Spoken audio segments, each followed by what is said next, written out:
नमस्कार दोस्तों, स्वागत है आप सभी का हमारे YouTube चैनल पे।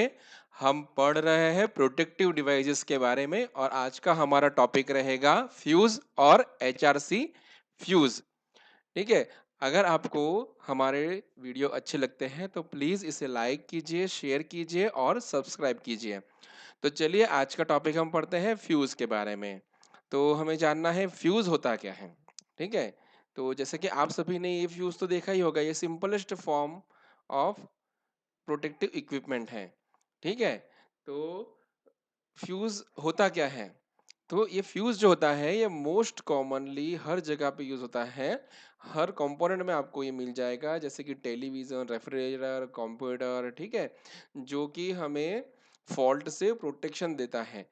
तो fuse is one of the most common safety component for any equipment running on power. Fuse are the protectors. These are the safety devices which are used to protect the home appliances like television, refrigerators, computers with damaged by high voltage.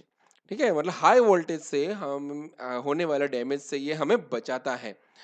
और ये fuse किससे बना होता है, तो थीन strip या तो फिर स्ट्रैंडेड मेटल से बना होता है। और ये जो मेटल होता है कॉपर हो सकता है।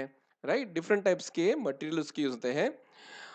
जब भी अगर हैवी करंट, ज्यादा करंट अगर पास हो जाता है उसमें से, तो क्या होता है, इस जो फ्यूज में जो वायर होती है वो मेल्ट हो जाती है, गल जाती है। जिसकी वजह से क्या होगा, सर्किट जो है वो डिस्कनेक्ट हो जाएगी। ठीक है, और हमारा जो इक्विपमेंट बच जाता है। तो why do we need fuse, fuse की जरूरत क्यों है। तो यही सब रीजंस की वजह से जरूरत है। हमें प्रोटेक्शन तो चाहिए ना फ्यूज फॉल्ट से। ठीक है। If we do not use fuses, electrical faults occur in the wiring and it burns the wire and electric appliances and may starts fire at home. Right, अगर फ्यूज ना हो, अगर हम प्रोटेक्ट नहीं करेंगे, तो अगर फॉल्ट होता है तो वायरिंग जल जा सकती है, अप्लायंसेस खराब हो सकता है और आग लगने की भी संभावना होती है।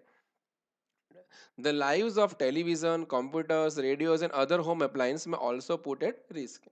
इन सब इक्विपमेंट भी को भी रिस्क हो जाता है।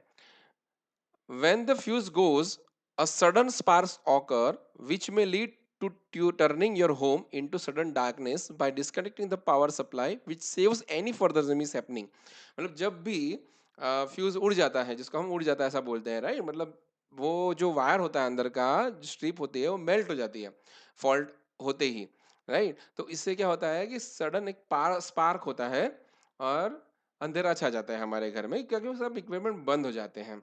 और इस वजह से हमारे जो इक्विपमेंट है वो बच जाते हैं। That why we need fuse to protect our home appliances from any harm. अभी ये जो फ्यूज है ये कैसे वर्क करता है, तो हमने अभी तो डिस्कस कर ही लिया है कैसे काम करता है। तो ये जो प्रिंसिपल है उसका, उसका प्रिंसिपल को हम बोलते हैं heating effect of the current. Right, heating effect of the current में क्या होता है, करंट बढ़ता है या तो वो जो मेटल है वो मेल्ट हो जाता है। It's made up of thin strips और strand of metallic wire with non combustible material. This is connected between the end of the terminals. Fuse is always connected, हाँ एक बात याद रखना है, fuse is always connected in series with the electrical circuit. ये कहाँ connect होता है, ये सर्किट के सीरीज में कनेक्ट होता है। ठीक है। अभी जैसे हमने डिस्कस कर ही लिया है कि जब भी करंट ज़्यादा हो जाएगा, हीट जनरेट होती है जिसकी वजह से हैवी करंट फ्लो होता है सर्किट में से, और फ्यूज वायर जो है वो गल जाता है। क्यों गलता है, क्योंकि लो मेल्टिंग पॉइंट की वजह से वो गल जाता है और ओपन सर्किट हो जाता है, मतलब डिस्कनेक्ट हो जाता है supply. The excessive flow may lead to the breakdown of wire and stop the flow of current. The fuse can be replaced or changed with the new one with suitable rating. जो ये अगर इसका wire गल जाता है तो हम वापस से चेंज कर सकते हैं। और ये जो मेटल है वो जिंक का बना हो सकता है, कॉपर का है, सिल्वर है, एल्यूमिनियम है, इटीसी यूज होते हैं। ठीक है। अभी नेक्स्ट हमारा टॉपिक रहेगा डिफरेंट टाइप्स ऑफ फ्यूजेस। ठीक है। तो डिफरेंट टाइप्स ऑफ फ्यूजेस कौन से हैं? तो दो टाइप के फ्यूजेस आते हैं, एसी के लिए होते हैं और डीसी के लिए होते हैं। अब एसी में दो टाइप है, लो वोल्टेज और हाई वोल्टेज। लो वोल्टेज में है cartridge fuse, rewirable fuse, striker type fuse, switch type fuse, drop out type fuse. अब कार्टिज में दो टाइप के हैं, डी टाइप और लिंक टाइप। और लिंक टाइप में दो टाइप के हैं, blade type and bolt type. जबकि हाई वोल्टेज में होते हैं cartridge type, HRC fuse. HRC का मतलब होता है high rupturing capacity. Liquid type HRC fuse, explosion type HRC fuse. तो चलिए देखते हैं ये एचआरसी फ्यूज क्या होता है। ठीक है, एचआरसी का मतलब होता है हाई रप्चरिंग कैपेसिटी। रप्चरिंग का मतलब होता है टूटना, राइट। तो इनकी कैपेसिटी बहुत हाई होती है। HRC fuse has high rupturing capacity. When fuse is blown off, the entire unit is to be replaced by new one.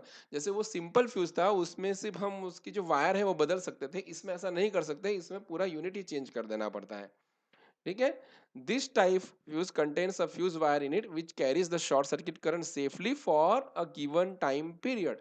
एक टाइम पीरियड के लिए जो शॉर्ट सर्किट करंट ये वायर कैरी कर सकती है, अगर कुछ टाइम बाद ड्यूरिंग अगर यही पीरियड में अगर फॉल्ट रिमूव हो जाता है अपने आप, तो ये फ्यूज ब्लो नहीं होता है, उड़ता नहीं है। ठीक है। और अगर नहीं हुआ तो ये मेल्ट हो जाता है। It will melt and remove the circuit from electrical supply, hence the circuit remain safe. अभी इसके एडवांटेजेस हैं, तो क्या है? They require no maintenance, they are reliable है, मेंटेनेंस नहीं है, हाई स्पीड पे ऑपरेट होते हैं और इनका परफॉर्मेंस जो है वो कंसिस्टेंट है। और ये दोनों लो और हाई फॉल्ट करंट में इक्वल एफिशिएंसी के साथ ये काम करते हैं, राइट। तो अभी हम देख लेते हैं एडवांटेजेस क्या है फ्यूजेस के। तो फ्यूज जो होते हैं वो चीप होता है, सस्ता मिल जाता है। सिर्फ मार्केट में मिलने वाले different types of protective system में फ्यूज सबसे सस्ता होता है। मेंटेनेंस किसी भी तरह का रिक्वायरमेंट नहीं होता है। When compare to circuit breaker, fuse require less time to react when circuit breaks. Time भी कम लेता है। और डिसएडवांटेजेस फ्यूज के क्या है? तो जैसे ही फॉल्ट हुआ तो जो रिवायरिंग करना पड़ता है उसके लिए थोड़ा टाइम चला जाता है। और जो करंट टाइम कैरेक्टरिस्टिक्स फ्यूज के, वो रिलेट नहीं होते प्रोटेक्टिव एपरेटिस से। ठीक है। तो दोस्तों, इस वीडियो में हमने देखा फ्यूज के बारे में, एचआरसी के फ्यूज फ्यूज के बारे में, और उसके एडवांटेज और डिसएडवांटेज के बारे में। तो अगर इससे रिलेटेड आपको कोई क्वेश्चन है तो आप मुझे पूछ सकते हैं। आज के लिए बस इतना ही। Thank you.